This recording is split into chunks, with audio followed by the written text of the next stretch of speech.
બધાની પરિસ્થિતિ સારી ન હોય કે આપની ફી ભરવા માટે. ઓકે, તમારી વાત વંદનીય છે, પણ સામે લગભગ એવો 18 વર્ષનો કયો યુવાન હશે કે જેની પાસે લગભગ અત્યારે એન્ડ્રોઈડ ફોન નહીં હોય? તો જોડે જોડે એ નજર મારજો કે એના ઘરમાં ટોટલ ફોન કેટલા છે.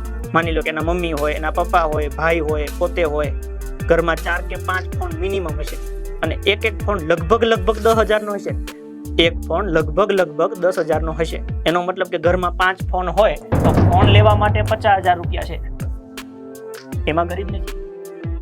પણ જે પરીક્ષામાં પાસ થવું છે કે જેમાં 30 પ્રશ્ન ગણિતના પૂછાય છે, એ ગણિત નથી આવડતું, તો ગણિતના કદાચ 1500, 2000 કે 3500 ભરવાના થાય તો ફી વધારે છે. હું ગરીબ છું. આ 50,000 કોણ ઈશ્વરે ડાયરેક્ટ પેમેન્ટ કર્યું હતું કે જ્યાં દુકાને પૈસા હું ભરી આવું છું, તો મોબાઈલ લે બાળક.